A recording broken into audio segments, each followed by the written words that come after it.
Jogador número 1: Ernest Klein. Para Susan e Libby, porque não existe mapa para onde estamos indo. 0000. Todas as pessoas de minha idade se lembram de onde estavam e o que faziam quando ficaram sabendo a respeito do concurso.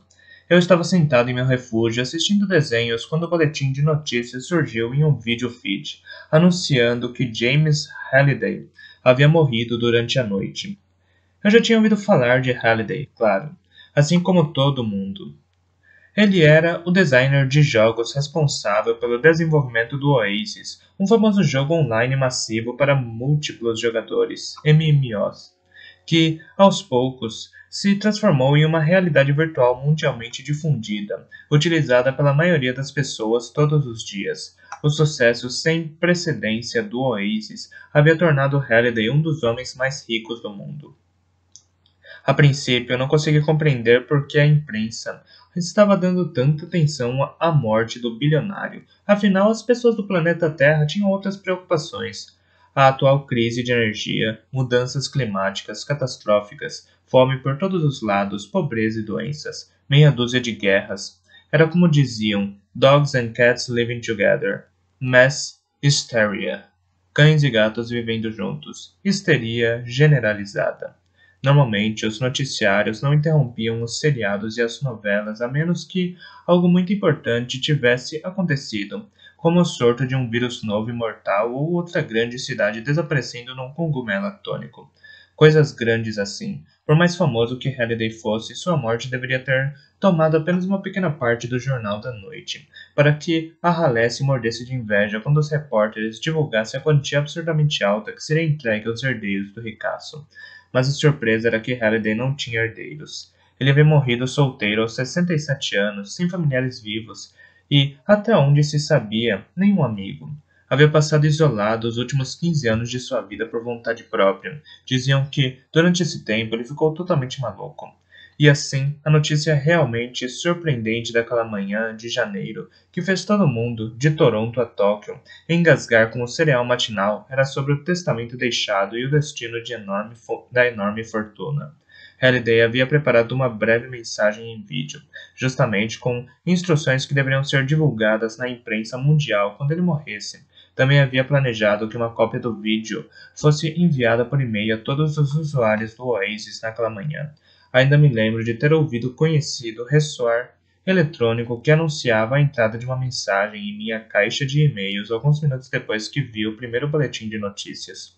A mensagem em vídeo era, na verdade, uma gravação curta chamada Convite de Anorak. Famoso por sua excentricidade, Halliday passou a vida obcecado pelos anos 1980, década de sua adolescência, e o Convite de Anorak era repleto de referências disfarçadas da cultura pop daqueles anos. Não notei a maioria delas na primeira vez em que assisti ao vídeo. Ele todo tinha pouco mais de 5 minutos de duração, e nos dias e semanas seguintes seria a gravação mais investigada da história, mas ainda que a do assassinato do presidente J. F. Kennedy, filmado por Abraham Zapruder, que foi detalhadamente analisada quando a quadro a quadro. Minha geração toda memorizaria cada segundo da mensagem de Halliday. O convite de Anorak começa com o som de trompetes, a abertura de uma canção antiga chamada Dead Man's Party. A canção toca e aparece uma tela escura pelos primeiros segundos, até os trompetes serem acompanhados por uma guitarra. Depois, Halliday surge, mas ele não é um homem de 67 anos desgastado pelo tempo e pela doença. Tem a mesma aparência que tinha na capa da revista Time de 2014. Um sujeito alto, magro e saudável, de 40 e poucos anos, com cabelos desgrenhados e característicos óculos tartaruga. Também está vestindo as mesmas roupas que usou na capa da Time, calças jeans e uma camiseta vintage do Space Invaders. Halliday está em um baile de colégio num grande ginásio, cercado por adolescentes cujas roupas, penteados e passos de dança indicam que a época é o final da década de 1980. Halliday também está dançando, algo que nunca ninguém presenciou enquanto ele estava vivo. Sorrindo como um louco, ele rodopia rapidamente balançando os braços e a cabeça ao ritmo da música, alternando os passos de dança típicos dos anos 80 sem errar, mas ele dança sem parceria. Está dançando consigo mesmo, literalmente. Algumas linhas de texto aparecem brevemente na parte inferior esquerda da tela, relacionando o nome da banda, o título da canção, a gravadora e o ano de lançamento, como se fosse um vídeo antigo da MTV, Dead Man's Party, Oingo Boingo, MCA Records, 1985. Quando as letras aparecem, Halliday começa a dublar, ainda gritando All dressed up with nowhere to go, walking with a dead man over my shoulder. Don't run away, it's only me. De repente, ele para de dançar e faz um sinal com a mão direita para interromper a música. No mesmo momento, os dançarinos e o ginásio atrás dele somem. E o cenário muda repentinamente. Halliday agora está na parte da frente de um salão funerário, ao lado de um caixão coberto. Outro Halliday, muito mais velho, está deitado dentro do caixão, com o corpo magro e devastado pelo câncer. 2 moedas de 25 centavos brilhantes cobrem suas pálpebras. O Halliday mais jovem olha para seu corpo mais velho com tristeza fingida e então volta-se para os pranteadores reunidos. Halliday estala os dedos e um pergaminho aparece em sua mão direita. Ele abre com um floreio o papel, que se desenrola até o chão, percorrendo o corredor diante dele. Ele rompe a quarta parede, barreira imaginária que separa o ator da plateia, e começa a ler. Eu, James Donovan Halliday, em plena consciência e sanidade, venho criar, publicar e declarar este instrumento como meu testamento, revogando qualquer outro e também outras afirmações que eu tenha feito antes deste momento. Ele continua lendo cada vez mais rápido, passando por diversos outros parágrafos de texto jurídico, até começar a falar tão depressa a ponto de as palavras não serem compreendidas, e então para de repente. Esqueçam isso. Mesmo nessa velocidade, eu precisaria de 1 mês para ler tudo. Infelizmente, não tenho esse tempo todo. Ele solta o pergaminho que desaparece num monte de pó dourado. Deixe-me ir direto ao ponto. A sala de velório desaparece e a cena muda de novo. Halliday agora está na frente de uma imensa porta abobadada. Todos os meus bens, incluindo ações majoritárias de minha empresa, a Gregarious Simulation Systems, ficarão sob custódia até que uma única condição que estipulei em meu testamento seja cumprida. A primeira pessoa a cumprir essa condição herdará toda a minha fortuna, que atualmente está estimada em 240 bilhões de dólares. A porta abobadada se abre e Halliday caminha para dentro da sala, que é enorme e abriga uma pilha imensa de barras de ouro quase do tamanho de uma casa grande. Eis a fortuna que estou guardando, Halliday diz, sorrindo de orelha a orelha. Caramba, ninguém conseguiria carregá-la, não é? Halliday se encosta na pilha de barras de ouro e a câmera dá um close em seu rosto. Bem, você deve estar se perguntando o que tem de fazer para colocar as mãos nessa bolada. Muita calma, pessoal, eu vou chegar lá. Ele faz uma pausa de modo drástico, com cara de criança prestes a revelar um baita segredo. Halliday estala os dedos de novo e a sala desaparece. No mesmo instante, ele se encolhe e se transforma em um menininho usando suspensório marrom e uma camiseta desbotada do Muppet Show. O jovem Halliday está dentro de uma sala de estar cheia de objetos, com um tapete cor de ferrugem, paredes com placas de madeira e uma decoração do final dos anos 1970. Um televisor Zenith de 21 polegadas está ali perto, com um console de jogo Atari 2600 conectado a ele. Este foi o primeiro videogame que tive, Halliday diz, agora com voz de criança. Um Atari 2600, ganhei de Natal em 1979. Ele se abaixa diante do aparelho, pega um dos controles e começa a jogar. Meu jogo favorito era este, diz, mostrando a tela da televisão na qual um pequeno quadrado passa por uma série de labirintos simples. Ele se chamava Adventure. Como muitos dos primeiros videogames, o Adventure era desenhado e programado por apenas uma pessoa, mas naquela época, a Atari não dava crédito a seus programadores pelo trabalho que realizavam, por isso o nome de um criador de jogos não aparecia na capa do jogo. Na tela da TV, vemos Halliday usando uma espada para matar um dragão vermelho, ainda que, por causa dos gráficos de baixa resolução, ele mais se pareça um quadrado usando uma flecha para matar um pato deformado.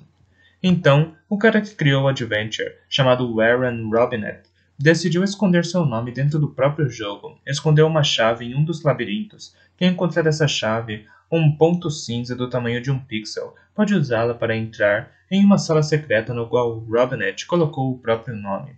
No televisor, Halliday guia seu protagonista quadrado para dentro de uma sala secreta do jogo, na qual as palavras criado por Warren Robinette aparecem no centro da tela. Isto, Halliday diz, apontando para a tela com reverência sincera, foi o primeiro easter egg de um game. Robinette escondeu no código de seu jogo sem contar a ninguém, e a Atari produziu e vendeu o Adventure no mundo inteiro sem saber a respeito da sala secreta. Eles só souberam da existência do easter egg alguns meses depois, quando crianças do mundo todo começaram a descobrir o que estava escondido. Eu era uma dessas crianças, e encontrar o easter egg de Robinette foi uma das maiores experiências que tive no mundo dos games em toda a minha vida. O pequeno Halliday larga o controle e fica em pé. Quando faz isso, a sala desaparece e a cena muda de novo. Ele agora está em pé, dentro de uma caverna escura, que recebe em suas paredes úmidas a luz de tochas escondidas. No mesmo instante, a aparência de Halliday também muda de novo. E ele se transforma em seu famoso avatar do Oasis, Anorak, um mago alto em uma versão um pouco mais bonita do Halliday adulto, menos os óculos. Anorak está usando uma das túnicas pretas de sempre, com o emblema de seu avatar, uma grande letra A cursiva bordado nas mangas. Antes de eu morrer, Anorak diz, falando num tom muito mais grave, criei meu easter egg e o escondi em algum lugar de meu game mais popular, o Oasis. A primeira pessoa que encontrar o easter egg herdará toda a minha fortuna. Mais uma pausa estratégica. O ovo está bem escondido. Não o deixei sob nenhuma pedra. Acho que podemos dizer que ele está trancado dentro de um cofre que está enterrado em uma lua secreta, escondida no meio de um labirinto em algum lugar.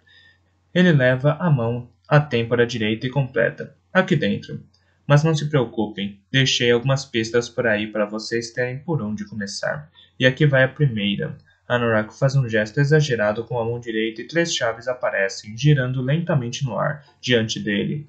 Elas parecem feitas de cobre, jade e cristal. Enquanto as chaves giram, Anorak recita um verso, e cada frase que diz aparece em legendas flamejantes na parte inferior da tela. 3 chaves escondidas abrem 3 portões guardados, e 3 boas qualidades deverão ser inerentes ao errante avaliado. Quem demonstrar ter os exigidos predicados chegará ao fim, onde o prêmio será alcançado. Quando termina, a chave de jade e a de cristal desaparecem, restando apenas a de cobre, que agora está em uma corrente no pescoço de Anorak. A câmera segue Anorak quando ele se vira e continua a caminhar mais profundo da caverna escura. Alguns segundos depois, ele alcança 2 enormes portas de madeira na parede rochosa da caverna. As portas têm maçanetas de aço e há escudos e dragões entalhados em sua superfície. Não consegui testar este jogo em especial, por isso pode ser que eu tenha escondido meu easter egg bem demais. Talvez ele esteja num local muito difícil de ser encontrado, não sei bem. Se for o caso, agora é tarde demais para mudar as coisas, então acredito que temos de pagar para ver. Anorak abre as portas duplas, revelando uma imensa sala de tesouro com montes de moedas de ouro e cálices incrustados de joias. Em seguida, entra pela porta aberta e se vira para olhar para os telespectadores, esticando os braços para impedir que as portas duplas se fechem. Então, sem mais delongas, Anorak diz, darei início à caça ao easter egg de Halliday. Após dizer isso, ele desaparece num estouro de luz, deixando o telespectador observando as montanhas brilhantes de tesouro pela porta aberta. E então, a tela começa a escurecer lentamente. No fim do vídeo, Halliday divulgou um link para seu site pessoal, que havia mudado drasticamente na manhã de sua morte. Durante mais de 10 anos, a única coisa postada ali tinha sido uma curta animação em loop infinito que mostrava seu avatar, Anorak, sentado em uma biblioteca medieval, debruçado sobre uma mesa cheia de marcas na madeira, misturando poções e lendo livros empoeirados sobre magia, com o quadro grande de um dragão negro na parede atrás dele. Mas agora aquela animação não estava mais ali, e em seu lugar havia uma lista de pontuação, como aquelas que apareciam em arcades de fichinha. A lista tinha 10 pontos numerados e cada um trazia as iniciais JDH, James Donovan Halliday, seguidas de uma pontuação de 6 zeros. Essa lista de pontos logo passou a ser chamada de O Placar.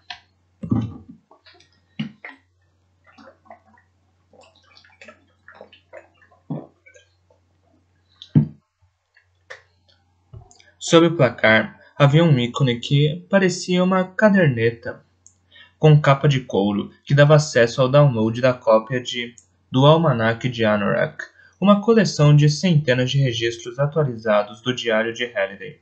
O almanaque tinha mais de 1000 páginas, mas continha poucos detalhes a respeito da vida pessoal de Halliday ou de suas atividades diárias. A maioria dos registros era de suas observações sobre diversos jogos clássicos, histórias de ficção científica e fantasia, filmes, quadrinhos e cultura pop dos anos 1980, misturadas com diatribes censurando tudo, desde religião organizada a refrigerante diet. A caça, como o concurso passou a ser chamado, rapidamente chegou ao conhecimento de todos. Assim como ganhar na loteria, encontrar o Easter egg de Halliday se tornou uma fantasia popular entre os adultos e também entre as crianças. Era um jogo que todos podiam jogar e, a princípio, parecia não haver certo nem errado. A única coisa que o almanaque de Anorak parecia indicar era que seria essencial conhecer as diversas obsessões de Halliday para encontrar o ovo. Isso criou um fascínio mundial pela cultura pop dos anos 1980. 50 anos depois de a década ter terminado, os filmes, a música, os jogos e a moda daquela época se tornaram populares de novo. Em 2041, os cabelos arrepiados e as calças jeans desbotadas voltaram a ser tendência, e versões das canções populares do período interpretadas por bandas atuais dominavam as paradas musicais. Pessoas que tinham sido adolescentes nos anos 1980 e que agora se aproximavam da velhice, passaram pela estranha experiência de ver seus costumes e manias da juventude serem adotados e estudados pelos netos. Uma nova subcultura nasceu, composta por milhões de pessoas que passaram a dedicar todos os momentos livres que tinham para pesquisar e encontrar o ovo de Halliday. A princípio, esses indivíduos passaram a ser chamados apenas de caçadores de ovos, mas logo receberam o apelido de caça-ovo. Ao longo do primeiro ano da caça, ser um caça-ovo era o máximo, e quase todos os usuários do Oasis se autodenominavam assim. No primeiro aniversário da morte de Halliday, o fervor a respeito do concurso começou a diminuir. Um ano havia se passado e ninguém havia encontrado nada, nem uma chave, nem um portão. Em parte, o problema era o tamanho do Oasis. Tinha milhares de mundos simulados nos quais as chaves podiam estar escondidas, e um caça-ovo poderia demorar anos para realizar uma busca detalhada em qualquer um deles. Apesar de os caça-ovos profissionais afirmarem diariamente em seus blogs que estavam próximos da descoberta, a verdade foi aparecendo aos poucos. Ninguém sabia ao certo o que procurava ou por onde começar a procurar. Outro ano se passou, e outro. Ainda nada. O público em geral perdeu todo o interesse no concurso.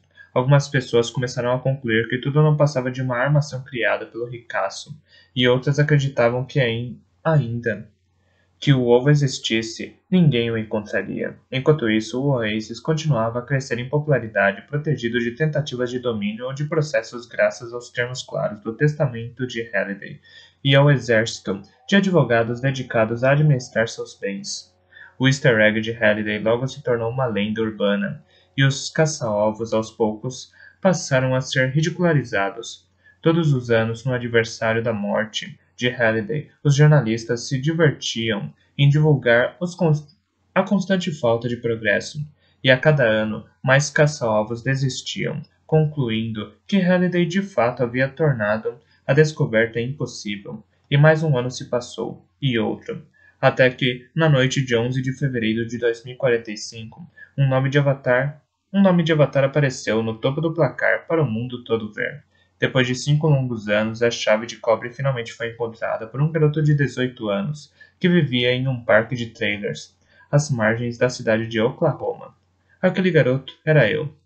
Dezenas de livros, desenhos, filmes e minisséries tentaram contar a história de tudo o que havia acontecido depois, mas todos estavam errados. Assim, quero registrar o que se passou, de fato, de uma vez por todas. 0001. Acordei assustado com o barulho de um disparo de arma de fogo em uma das pilhas próximas. Os tiros foram seguidos por alguns minutos de gritos abafados e confusão, e então se fez o silêncio. Não era incomum ouvir tiros nas pilhas, mas ainda assim aquilo mexeu comigo. Sabia que provavelmente não conseguiria voltar a dormir, por isso decidi matar as horas que me restavam até o amanhecer, voltando a treinar alguns clássicos de arcade.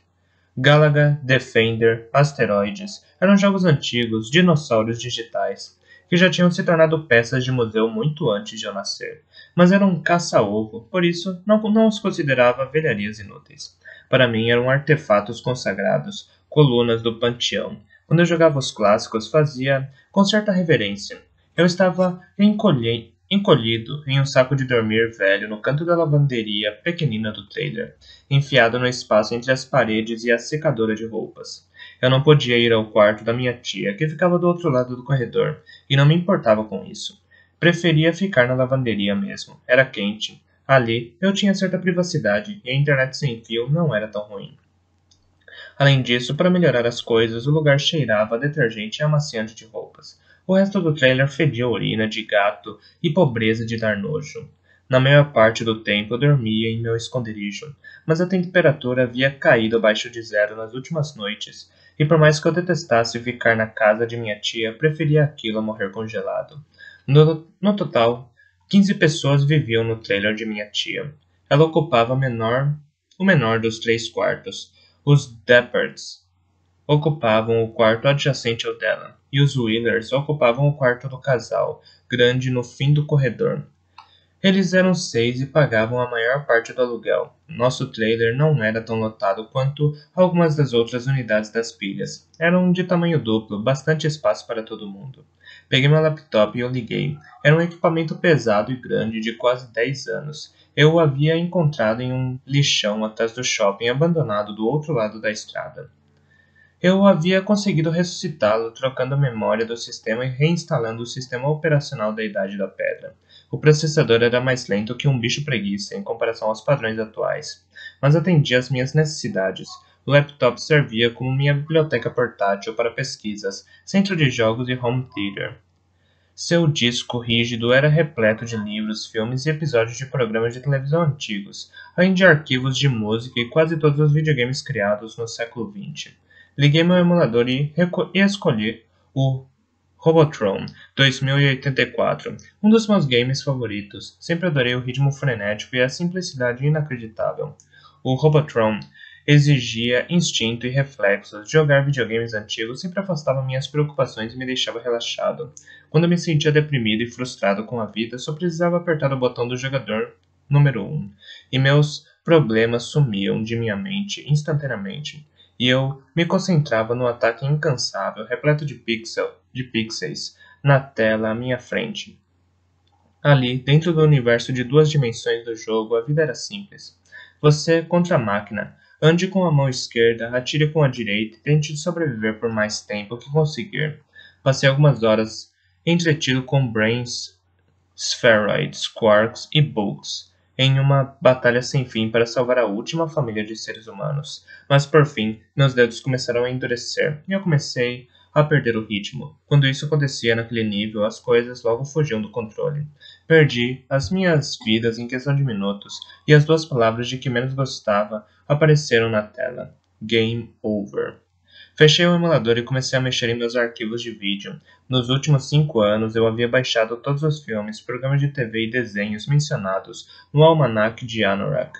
Ainda não tinha assistido a todos, claro. Provavelmente precisaria de décadas para aquilo. Escolhi um episódio de Caras e Caretas, um seriado dos anos 1980, a respeito de uma família de classe média que vivia na região central de Ohio. Eu havia baixado o programa porque ele era um dos favoritos de Halliday, e achei que podia haver ali alguma dica relacionada à caça, escondida em um dos episódios. Viciei no programa imediatamente, já tinha assistido a todos os 180 episódios diversas vezes, não me cansava deles. Sentado sozinho no escuro, assistindo ao programa em meu laptop, sempre imaginava que eu vivia naquela casa quente e bem iluminada, e que aquelas pessoas sorridentes e compreensivas eram a minha família. Imaginava que não havia nada tão errado no mundo que não pudesse resolver até o final de um único episódio de meia hora. Ou talvez em dois, se fosse algo muito sério. Minha vida nunca havia lembrado, nem de longe, a vida mostrada em Caras e Caretas. E talvez por isso eu adorasse tanto o seriado. Eu era o filho único de dois adolescentes, ambos refugiados que tinham se conhecido no subúrbio onde cresci. Não me lembro de meu pai. Quando eu tinha apenas alguns meses de vida, ele foi morto a tiros enquanto saqueava um mercado durante um blackout. A única coisa que eu sabia sobre ele era sua paixão por quadrinhos. Eu havia encontrado diversos discos rígidos numa caixa com as suas coisas, que continham séries completas do O Homem-Aranha, do X-Men e do Lanterna Verde. Minha mãe, certa vez, disse que meu pai havia me dado um nome com aliteração, Wade Watts, porque acreditava parecer a identidade secreta de um super-herói, como Peter Parker ou Clark Kent. Saber disso fez com que eu tivesse a impressão de que ele era um cara bacana, apesar de ter morrido como morreu. Minha mãe, Loretta, havia me criado sozinha. Vivíamos em um pequeno trailer em outra parte do subúrbio. Ela tinha 2 empregos de período integral no Oasis, atendente de telemarketing e acompanhante em um bordel online. Ela me fazia usar protetores auriculares à noite para que eu não a ouvisse no quarto ao lado, respondendo com um palavreado chulo a comentários feitos em outros fusos horários, mas os protetores não funcionavam muito bem, por isso eu assistia a filmes antigos com o volume alto. Conheci o Oasis bem novo, porque minha mãe o utilizava como babá virtual. Quando cresci o suficiente para colocar o visor e vestir as luvas de realidade virtual, minha mãe me ajudou a criar meu primeiro avatar no Oasis. E então, ela me deixou sozinho num canto e voltou para o trabalho, deixando-me livre para explorar um mundo totalmente novo, muito diferente daquele que eu conhecia até então. A partir daquele momento, passei a ser meio criado pelos programas educacionais interativos do Oasis que qualquer criança conseguia acessar gratuitamente. Passei boa parte da minha infância caminhando por uma simulação em realidade virtual da Vila Sésamo, cantando músicas com os simpáticos Muppets e jogando jogos interativos que me ensinaram a andar, falar, fazer contas, ler, escrever e compartilhar. Quando dominei essas habilidades, não demorei a descobrir que o Oasis era também a maior biblioteca pública do mundo, na qual até mesmo um menino sem nenhum centavo como eu tinha acesso a todos os livros que já tinham sido escritos, a todas as canções que já tinham sido gravadas, a todos os filmes, programas de televisão, games e obras de arte que já tinham sido criados. O conhecimento, a arte e as diversões reunidos em toda a civilização humana estavam ali, à minha espera. À minha espera. Mas conseguir acesso a tudo aquilo acabou sendo bom e ruim, porque foi quando eu descobri a verdade. Não sei, talvez sua experiência tenha sido diferente da minha. Para mim, ser um humano no planeta Terra no século XXI foi o grande golpe, existencialmente falando. A pior coisa de ser uma criança era que ninguém me dizia a verdade sobre minha situação. Na verdade, faziam o oposto. E, claro, eu acreditava no que me diziam, porque eu era só uma criança que não sabia me defender. Afinal, meu Deus, meu cérebro ainda não estava totalmente desenvolvido. Então, como eu poderia saber quando os adultos estavam me enganando? Assim, aceitava como verdade todas as bobagens que me diziam. O tempo passou. Cresci um pouco e gradualmente comecei a entender que praticamente todo mundo mentiu para mim, sobre quase tudo desde o momento em que saí da barriga de minha mãe. Aquela revelação foi de espantar. Por causa dela, tive dificuldades em confiar nas pessoas mais tarde. Comecei a descobrir a feia verdade quando passei a explorar as bibliotecas gratuitas do Oasis. Os fatos estavam bem ali, esperando por mim, escondidos em livros antigos escritos por pessoas que não tinham medo de dizer a verdade. Artistas, cientistas, filósofos e poetas, vários deles falecidos muitos anos antes. Conforme fui lendo as plantas que eles tinham deixado, finalmente comecei a ter noção da situação, da minha situação, da nossa situação, a qual a maioria das pessoas se referia como a condição humana. Não foi nada bacana. Gostaria que alguém tivesse dito a verdade logo de cara, quando eu já tinha idade suficiente para entender do que se tratava. Gostaria que alguém tivesse simplesmente dito: o lance é o seguinte, Wade. Você é algo chamado ser humano. É uma espécie muito esperta de animal, como qualquer outro animal deste mundo. Nós nos originamos de um organismo de uma única célula que viveu milhões de anos atrás.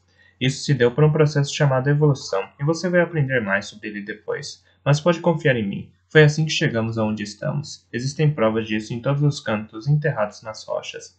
A história que você ouviu de que fomos criados por um cara superpoderoso chamado Deus que vivia no céu é balela. A história de Deus é na verdade um conto de fadas antigo que as pessoas contam, umas às outras há milhares de anos. Inventamos todos. E a propósito, não existe Papai Noel, nem Coelhinho da Páscoa. É tudo mentira. Desculpe, cara. Enfrente isso. Você deve estar se perguntando o que aconteceu antes de você chegar aqui. Um monte de coisas, na verdade. Quando evoluímos e nos tornamos seres humanos, as coisas ficaram bem interessantes. Aprendemos a cultivar alimentos e a domesticar animais para não precisarmos passar o tempo todo caçando. Nossas tribos ficaram bem maiores e nós nos espalhamos pelo planeta todo como um vírus incontrolável. E então, depois de travarmos um monte de guerras por causa de outras terras, de recursos e de nossos deuses inventados, acabamos organizando nossas tribos em uma civilização mundial. Mas para ser honesto, as coisas não foram lá muito bem organizadas nem civilizadas, e continuamos a enfrentar muitas guerras uns com os outros, mas também aprendemos a fazer ciência, o que nos ajudou a desenvolver a tecnologia. Para um monte de macacos sem pelos, conseguimos inventar algumas coisas bem incríveis: computadores, remédios, laser, forno de micro-ondas, coração artificial, bomba atômica. Até mandamos alguns caras para a Lua e os trouxemos de volta. Também criamos uma rede de comunicação global que permite que nos comuniquemos uns com os outros, em todas as partes do mundo, o tempo todo. Impressionante, não? E agora é que vem as notícias ruins. Nossa civilização mundial foi formada a um preço alto. Precisamos de muita energia para constituí-la e obtemos essa energia por meio da queima de combustíveis fósseis que vieram de plantas e animais mortos enterrados bem no fundo do solo. Usamos a maior parte desses combustíveis antes de sua chegada e agora estamos quase sem nada. Isso quer dizer que não temos mais energia o suficiente para manter a civilização em andamento como antes. Por isso, precisamos reduzir o uso. Problemão. Isso demos o nome de crise energia global, e já dura um tempo. Além disso, a queima de todos os combustíveis fósseis acarretou uns efeitos colaterais meio feios, como o aumento da temperatura de nosso planeta e a mudança no meio ambiente. Então, agora as calotas polares estão derretendo, os níveis dos oceanos subindo e o clima está todo bagunçado. Plantas e animais estão morrendo em números recordes e muitas pessoas estão morrendo de fome, sem ter onde morar. Continuamos travando guerras uns contra os outros, principalmente por causa de alguns recursos que sobraram. Basicamente, cara, isso quer dizer que a vida anda bem mais difícil que antes. Nas épocas boas, antes de você ter nascido, as coisas eram ótimas, mas agora estão aterrorizantes. Para ser honesto, o futuro não parece muito animador. Você nasceu num momento muito ruim da história, e pelo visto as coisas só vão piorar daqui em diante.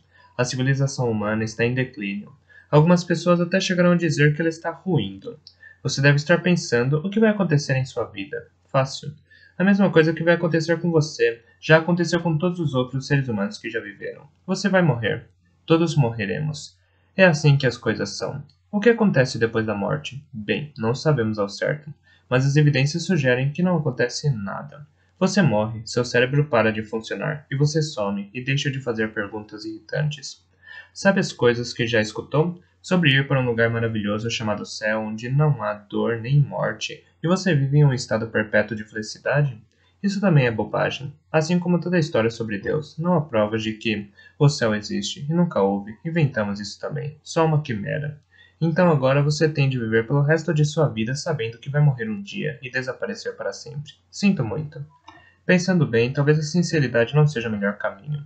Talvez não seja uma boa ideia dizer a um ser humano recém-chegado que ele nasceu em um mundo de caos, dor e pobreza, bem a tempo de ver tudo desabar. Descobri tudo isso aos poucos, ao passar de muitos anos, e ainda hoje sinto vontade de me jogar da janela.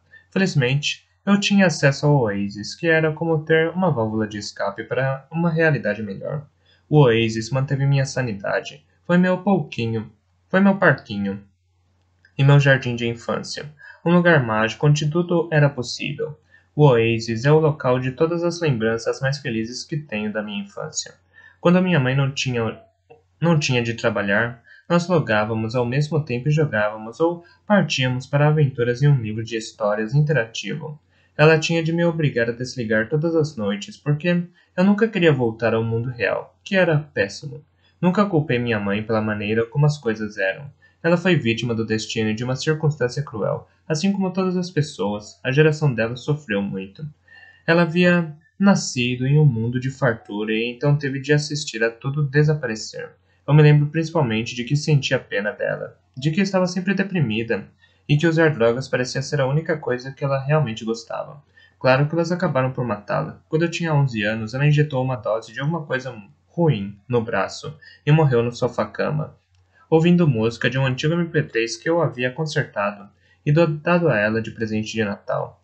Então, tive de morar com a irmã de minha mãe, Alice. Tia Alice não me abrigou por bondade ou por responsabilidade de família. Só me aceitou por causa dos tickets de alimentação extras fornecidos pelo governo todos os meses.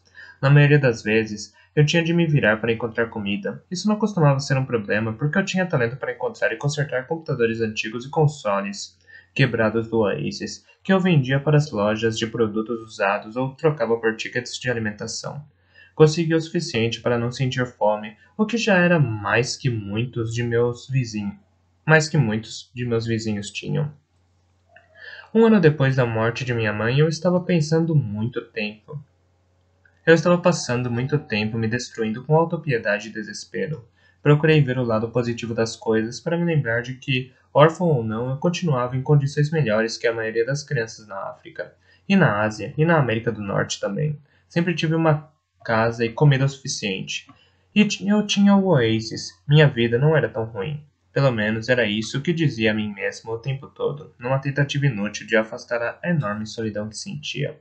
E então a caça ao easter egg de Halliday começou. Acredito que isso foi o que me salvou. Finalmente eu havia encontrado algo que valia a pena. Um sonho pelo qual valia a pena lutar. Nos últimos 5 anos, a caça havia me dado um objetivo e um propósito. Uma missão a cumprir. Me levantar da cama. Um motivo para me levantar de manhã. Algo pelo que esperar. Quando comecei a procurar pelo ovo, o futuro deixou de parecer tão sombrio. Eu já estava na metade do quarto episódio da mini-maratona de Caras e Caretas, quando a porta da lavanderia se abriu e minha tia Alice, uma arpia mal nutrida vestindo um avental, entrou carregando um cesto de roupas sujas. Ela parecia mais lúcida que o normal, o que não era um bom sinal. Era muito mais fácil lidar com ela quando estava drogada. Olhou para mim com o desdém de sempre e começou a colocar as roupas dentro da lavadora. E então sua expressão mudou e ela espiou pelo canto da secadora para me observar melhor. Arregalou os olhos ao ver meu laptop. Rapidamente, eu o fechei e estava começando a enfiá-lo dentro da mochila, mas sabia que já era tarde demais. Dê para mim, Wade, ela mandou, esticando o braço na direção do laptop. Posso vendê-lo para ajudar a pagar o aluguel. Não, gritei, afastando-o dela. Vamos, tia Alice. Preciso dele para estudar. Você precisa demonstrar gratidão, ela rosnou. Todo mundo aqui tem que pagar o aluguel. Estou cansado de você só me explorar. Você pega todos os meus tickets de alimentação. Eles são mais que suficientes para cobrir minha parte do aluguel. Até parece, ela disse, tentando de novo arrancar o laptop das minhas mãos, mas não o soltei. Ela se virou e voltou para o quarto, pisando duro. Eu sabia o que aconteceria em seguida, por isso logo inseri um comando em meu laptop que travava o teclado e apagava o disco rígido. Tia Alice voltou alguns segundos depois, com um namorado, Rick, que ainda estava meio sonolento. Rick vivia sem camisa porque gostava de ostentar sua impressionante coleção de tatuagens de cadeia. Sem dizer nada, ele se aproximou e ergueu o punho para mim de modo ameaçador. Semicerrei os olhos e entreguei o laptop. Então, ele e a tia Alice saíram já discutindo quanto o computador poderia valer em uma loja de produtos usados. Perder o laptop não foi um problema muito grande. Eu tinha mais dois em meu esconderijo, mas eles não eram tão rápidos, e eu teria de recarregar todas as mídias que havia nele nos drivers de backup. Um baita trabalho. Mas a culpa era toda minha. Eu sabia o risco que estava correndo ao levar qualquer coisa de valor para lá. O brilho azul escuro do alvorecer estava começando a entrar pela janela da lavanderia. Concluí que seria uma boa ideia ir para a escola um pouco mais cedo naquele dia. Eu me vesti muito rápido e silenciosamente, colocando as calças fluídas, a blusa larga e o casaco grande que formavam todo o meu guarda-roupa de inverno. Então coloquei a mochila nas costas e subi na máquina de lavar. Depois de vestir as luvas, abri a janela coberta de gelo fino. O ar frio da manhã bateu em meu rosto quando olhei para o mar irregular de trailers. O trailer da minha tia era a primeira unidade de uma pilha de 22 casas móveis e ficava um andar ou dois acima da maioria das pilhas que o cercavam. Os trailers de baixo ficavam no chão ou em suas bases originais de concreto, mas as unidades empilhadas sobre eles ficavam suspensas em um andaime modular reforçado, um tipo de renda de metal que havia sido construída, pouco a pouco com o passar dos anos. Vivíamos na Portland Avenue Stacks, uma colmeia grande de casas de lata descoloridas que enferrujavam a beira da rodovia I-40, a oeste dos arranha-céus decadentes da cidade de Oklahoma. Era uma coleção de mais de 500 casas individuais, todas interligadas por uma rede improvisada de canos reciclados, vigas mestras, colunas de apoio e passarelas. As pontas de uma dúzia de guindastes antigos, usados para fazer o empilhamento, eram posicionados ao longo do perímetro extenso do local, que só aumentava. A parte de cima ou telhado das pilhas era coberta com uma série de painéis solares que ofereciam energia às unidades abaixo. Uma série de mangueiras e canos retorcidos serpenteava a lateral de cada pilha de cima a baixo, levando água a cada trailer e drenando o esgoto, luxo agora disponível em algumas das outras pilhas espalhadas pela cidade. Pouca luz do sol entrava na parte de baixo, conhecida como térreo. As faixas escuras e estreitas do chão entre as pilhas eram repletas de carcaças de carros e caminhões abandonados, com seus tanques de combustível esvaziados e suas saídas bloqueadas muito tempo antes. Um dos nossos vizinhos, o Sr. Miller, certa vez me explicou que os parques de trailers como o nosso eram formados originalmente por uma dúzia de casas móveis organizadas em fileiras bem feitas no chão. Mas depois da crise do petróleo e do início da crise de energia, as cidades grandes foram invadidas por refugiados de cercanias suburbanas e rurais, resultando em falta de casas na cidade. Imóveis a uma distância que podia ser percorrida a pé perto da cidade se tornaram valiosos demais para que o espaço fosse desperdiçado com apenas um andar de casas móveis. E então alguém teve a brilhante ideia de, como disse o Sr. Miller, empilhar a bagunça. Para aproveitar o terreno ao máximo, a ideia pegou e os parques de trailers ao longo do país logo evoluíram para pilhas, como aqueles híbridos de favelas, casas de aluguel e campos de refugiados. Agora, aquelas construções se empilhavam às margens das maiores cidades, todas elas repletas de caipiras deslocados como meus pais, cujo desespero por trabalho, comida, eletricidade e acesso constante ao Oasis havia feito com que eles fugissem de suas cidadezinhas usando o resto de combustível ou seus burros de carga para levar famílias, equipamento e trailers para a metrópole mais próxima. Todas as pilhas de nosso parque tinham pelo menos 15 casas móveis com trailers comuns, duplos, trailer Airstream ou micro-ônibus VW no meio. Nos últimos anos, muitas das pilhas tinham alcançado uma altura de 20 unidades ou mais. Isso deixava muitas pessoas nervosas. Quedas de pilhas não eram tão incomuns assim, e se as vigas mestras fossem encaixadas no ângulo errado, o efeito dominó derrubaria 4 ou 5 pilhas vazias também.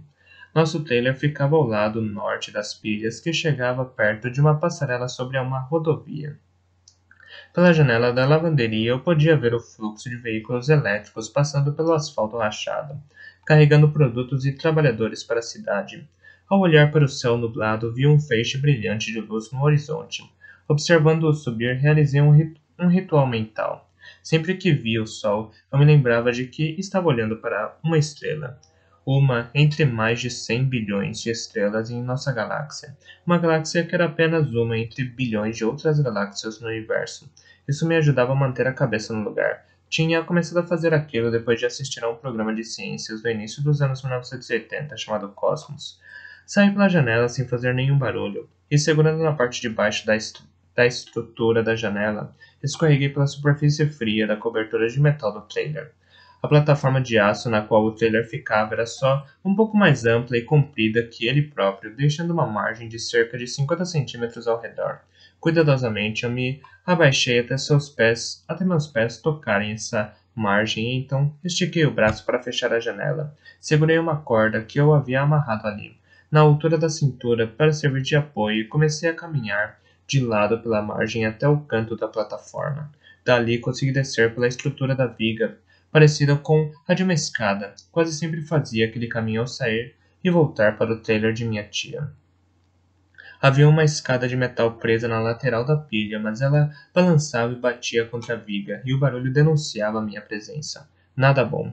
Nas pilhas, o melhor era evitar ser visto ou notado sempre que possível. Frequentemente havia pessoas perigosas e desesperadas por perto, do tipo que rouba, estupra e vende seus órgãos no mercado negro.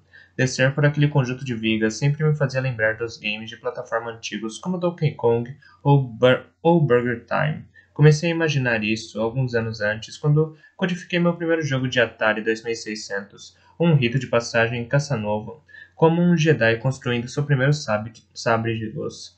Era um jogo encodado com base em Pitfall chamado The Stacks, no qual o jogador tinha que passar por um labirinto de trailers. Era um jogo encodado e com base em Pitfall chamado The Stacks, no qual o jogador tinha de passar por um labirinto de trailers reunindo computadores velhos, pegando tickets de alimentação para ganhar energia e evitando viciados em metadona e pedófilos para chegar à escola. Meu jogo era bem mais divertido que o original. Enquanto descia, parei ao lado do trailer Airstream, 3 unidades para baixo da nossa, em que minha amiga, a senhora Gilmore, trabalhava. Ela era uma senhora doce de 70 e poucos anos e sempre acordava muito, muito cedo. Espiei pela janela e a vi na cozinha preparando o café da manhã. Ela me viu alguns segundos depois e seus olhos brilharam. Wade, ela disse, abrindo a janela. Bom dia, meu querido. Bom dia, senhora G, eu disse. Espero não ter assustado a senhora. De jeito nenhum, ela disse. Apertou o hobby que vestia para se proteger do vento frio que entrava pela janela. Está muito frio aí fora. Por que não entra e toma um café da manhã? Fiz bacon de soja. E esses ovos em pó não são tão ruins se colocarmos bastante sal. Obrigado. Mas não posso hoje, senhora G. Preciso ir para a escola. Tudo bem, mas fica o convite para uma próxima oportunidade. Ela soprou um beijo em minha direção e começou a fechar a janela. Cuidado para não quebrar o pescoço subindo e descendo por aí, certo, Homem-Aranha? Pode deixar. Até mais, senhora G. Acenei para ela e continuei a descer. A senhora G era muito querida. Permitia que eu dormisse em seu sofá quando eu precisava, apesar de ser difícil para mim conseguir dormir ali por causa dos gatos que ela tinha. Ela era muito religiosa e passava a maior parte de seu tempo no Oasis, na congregação de uma dessas mega igrejas online, cantando hinos, ouvindo sermões e fazendo turismos virtuais na Terra Sagrada. Eu comentava Eu consertava seu console antigo do Oasis sempre que apresentava problemas e, em troca, ela respondia às minhas perguntas infinitas a respeito de como tinha sido a vida nos anos 80. Ela sabia muita coisa sobre aquela época, informações que livros e filmes não ensinavam. E também estava sempre rezando por mim, tentando de tudo para salvar a minha alma. Não tive coragem de dizer a ela que eu considerava a religião organizada uma bobagem das grandes. Era uma fantasia agradável que dava esperança e a mantinha viva, exatamente o que a caça representava para mim. Citando o almanaque, as pessoas que vivem em casas de vidro deveriam se calar. Quando eu cheguei ao andar de baixo, saltei do andaime para vencer o metro que restava até chegar ao chão. Minhas botas de borracha bateram contra a neve suja e a terra congelada. Ainda estava bem escuro ali embaixo, por isso peguei minha lanterna e segui na direção leste, passando pelo labirinto escuro, fazendo o possível para não ser visto e tomando o cuidado de não tropeçar em um carrinho de compras, um motor ou um ou outro lixo que tomava as vielas entre as pilhas. Raramente encontrava alguém do lado de fora àquela hora do dia. Os ônibus passavam apenas algumas vezes por dia, por isso os sortudos que tinham emprego já estariam esperando no ponto de ônibus à margem da estrada. A maioria deles era formada por trabalhadores das grandes fábricas que cercavam a cidade. Depois de caminhar cerca de 800 metros, cheguei a um enorme monte de carros e caminhões velhos empilhados ao longo do perímetro leste das pilhas. Décadas antes, os guindastes haviam retirado do local o máximo de carros abandonados para abrir espaço para mais pilhas, e os largaram em amontoados enormes como aquele ao redor do perímetro do terreno. Muitos deles eram quase tão altos quanto as próprias pilhas. Caminhei para a beira da pilha e, depois de olhar ao redor rapidamente para ter certeza de que não estava sendo observado nem seguido, virei-me de lado para passar entre dois carros amassados. Dali, curvei-me, trepei e me esquivei ainda mais para dentro do monte de metal retorcido, até chegar a uma pequena abertura na parte de trás de uma van de carga enterrada. Apenas um terço da traseira da van era vista. O restante ficava retorcido por outros veículos empilhados sobre ela e ao redor. Duas picapes capotadas ficavam sobre o teto da van em ângulos diferentes, mas a maior parte do peso era mantida pelos carros empilhados dos dois lados, criando um tipo de arco protetor que impedia a van de ser esmagada pela montanha de carros sobre ela. Peguei uma corrente que usava no pescoço, na qual havia uma única chave. Por sorte, a chave ainda estava na ignição da van quando a vi pela primeira vez. Muitos daqueles veículos estavam em condições de uso quando foram abandonados. Seus donos simplesmente não tinham mais dinheiro para abastecê-los. Por isso, simplesmente os estacionaram ali e foram embora. Guardei a lanterna no bolso e abri o porta-malas. Ele se abriu cerca de 50 centímetros, o que me dava espaço suficiente para entrar. Fechei a porta e a tranquei de novo. Não havia janelas na parte de trás, por isso fiquei na escuridão total por um segundo, até meus dedos encontrarem o velho fio de energia que eu havia prendido no teto com fita. Eu o acendi e uma velha luminária da mesa iluminou o pequeno espaço. O teto verde retorcido de um carro compacto cobria a abertura em que antes ficava o vidro do para-brisa, mas o prejuízo da parte da frente da van parava por ali. O restante do interior ainda estava intacto. Alguém havia removido todos os bancos, provavelmente para usar como móvel, deixando uma pequena sala de 1,20 m de largura, 1,20 m de altura e 2,70 m de comprimento. Ali era meu esconderijo. Eu o havia descoberto quando, anos antes, enquanto procurava por peças descartadas de computador, quando abri a porta e espiei o interior escuro da van, soube no mesmo instante que havia encontrado algo de valor inestimável. Privacidade. Aquele lugar era desconhecido, e eu não teria de me preocupar com perturbações, com os tapas de minha tia ou com os imbecis que ela namorava. Poderia manter minhas coisas ali sem temer que fossem roubadas, e o mais importante, era um lugar onde eu poderia acessar o oásis em paz. A van era meu refúgio, minha batcaverna, minha fortaleza da solidão. Era onde eu ia para estudar, fazer as tarefas de escola, ler livros, assistir a filmes e jogar videogames. Era também onde eu realizava a busca constante pelo Easter Egg de Halliday. Eu havia coberto as paredes, o chão e o teto com isopor de caixas de ovos e pedaços de carpete, na tentativa de dar à van uma proteção acústica. Muitas caixas de papelão de laptop e peças de computador ficavam num canto, perto de uma pilha de baterias velhas de carros e uma bicicleta ergonométrica modificada que eu havia montado como carregador. O único móvel era uma cadeira dobrável. Larguei a mochila, tirei o casaco e subi na ergométrica. Carregar as baterias costumava ser o único exercício físico que eu fazia todos os dias. Eu poderia até ver o medidor acusar que a bateria estava totalmente carregada e então sentava na cadeira e ligava o pequeno aquecedor elétrico que eu mantinha ao lado dela. Tirava as luvas e esfregava as mãos diante dos filamentos conforme eles começavam a ficar laranjas. Não podia manter o aquecedor ligado por muito tempo, caso contrário a bateria descarregaria. Abri a caixa de metal à prova de ratos em que mantinha meus alimentos e peguei uma garrafa de água e um pacote de leite em pó. Misturei tudo em uma tigela e então despejei uma porção generosa de cereal. Depois de devorar tudo, peguei uma lancheira velha de plástico do Star Trek que eu deixava escondida embaixo do painel amassado da van. Depois dela, havia meu console Oasis da escola, as luvas virtuais e o visor. Eram os itens mais valiosos que eu possuía até então, valiosos demais para carregá-los comigo. Vesti as luvas virtuais e flexionei os dedos para que todos estivessem em movimento. Então, peguei o controle do Oasis, um retângulo preto e achatado do tamanho de um livro. Tinha uma antena de rede sem fio, mas a recepção do lado de dentro era ruim, já que ficava enterrada sob um monte enorme de metal grosso. Então, acessei uma antena interna e subi no capô de um carro no topo do monte de entulho. O cabo da antena serpenteava por um buraco que eu havia feito no teto da van.